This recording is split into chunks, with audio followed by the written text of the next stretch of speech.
Hey everybody, welcome to WTF Hammer Underworlds.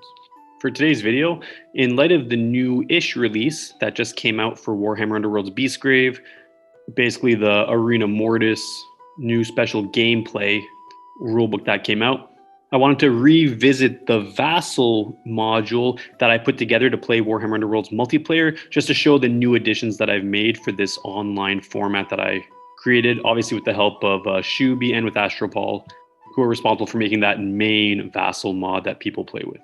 Now I'm going to be including a link to where you can download the mod from my Google Drive so you can get started right away. But basically all you have to know is that you have to update your Vassal as well as download it with the newest version, which is 3.4.5 in order to run this new mod.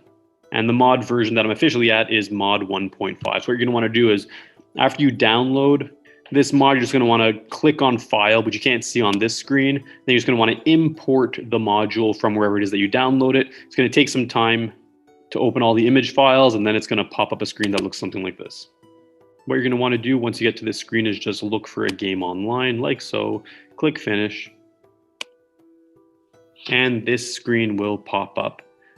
Now, I've already made a full tutorial video as to how to use this mod in its entirety. All I really wanted to do in this video was just to touch on the little modifications that I made for the Arena Mortis format that my version enables you to play. So if you want to see any other details, like how to play 2, 3, or 4 player Warhammer Underworlds games in general, you can go watch that video. I'm going to be putting the link in the description. But yeah, so let's take a look at the Arena Mortis. So what you're going to do, and you can't see it in this screen, is you're going to want to click File, New Game, and this screen will pop up, which just asks you to choose which player you want to be. For Arena Mortis, you can choose any player number that you want from 1 to 6. All of them are functional. So I'm just going to choose player 4 just as a random example. All right, so now that we started a new game, all of these tabs went from being shaded to being accessible, and there's really only 3 tabs that you need to access in order to play Arena Mortis. You obviously need the Arena Mortis board itself, the components that you can access the fighters and the fighter cards, and the boards that you can place the boards. So I'm not going to go into the boards, because if you've played the main game, you already know how to grab boards and drag those over. Components I'm just going to cover very briefly right now. So when you click the components button, this new window pops up. You just have access to tokens, dice, feature tokens, fighters. It's really the fighters that you want to focus on in order to be able to play Arena Mortis. And as you can see, I've divided them based on their seasons. So you have Shadespire season, Night Vault season, Beastgrave season. And through this drop-down menu, you can select the particular warband that you want. And then you could choose which fighter card you want and obviously match it to the fighter token. So if I want Gnarl, I'll choose Gnarl here, and then I'll be dragging them over to the Arena Mortis board once I open that. The new addition that I've really made here is that I've also included the 2 new free downloadable Arena Mortis fighters, so Fullbringer and Dollargast are both going to be available now. So we're just going to go back to our main screen here, and I'm going to choose the Arena Mortis board and just give you a quick rundown as to how to play this game. And the board looks like this. So everything's pretty straightforward. So depending on which player number you chose, you're obviously going to be loading your decks up in this particular area. And there's 2 ways to build decks. You're going to want to make 20 or more power cards in your deck, split even between Gambit and Upgrade. And you either make a pure Gambit deck and save it through Underworld's Deck Builder or YAWUDB Deck Builder as well. And you can then make make an independent upgrade deck as well, and then download each of them and then upload them. But what I would do is I would just make one combined Gambit and upgrade deck, open it up, load it in, and then just drag the cards around and separate them as you need to, putting the Gambits in this deck and the upgrades in this deck, and it'll just auto shuffle them.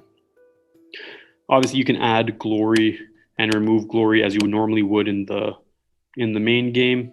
And I just prepared a whole pile of dice that you can just sort of drag and divide amongst yourselves depending on how many players actually play this. There are new raise counters that you can drag around and pull and put on your fighters as you need to. The typical counters, charge tokens, move tokens, guard tokens, and the Arena Mortis lenses, which is a new addition. So these are basically randomly shuffled, and you can just grab one and then place it in the middle of the board once you've actually placed your board. Finally, there's the initiative cards up here, which you can hand out and flip in order to find out who acts when. And then there's 9 flippable activation counters to represent the turn number. And this And the number that you use actually just depends on the number of players in the game. So it's all pretty user-friendly and it's all pretty straightforward. It just functions the exact same way that the normal Warhammer Underworlds mod functions for the most part. And if you guys even want to see the rule book, I've uploaded the rule books for all the game modes in this mod. You just have to click on the help menu up on top, choose Arena Mortis, and the rule book will pop up. You can just scroll through it, figure out all the rules in case you guys aren't clear on it. So that basically does it for this tutorial. I hope you guys enjoy. I personally really like Arena Mortis. I just have a hard time taking full advantage of it because it's really best played when you have 6 people playing, which could be a hard number to get, especially with all the quarantines and everything going on. But through Vassal and through the Discord channel, it shouldn't be too hard to meet up with 5 other people who want to play and get a few games going. So I put this together for the community and I hope you all enjoyed. Thanks for watching as usual, and I hope you have a nice day.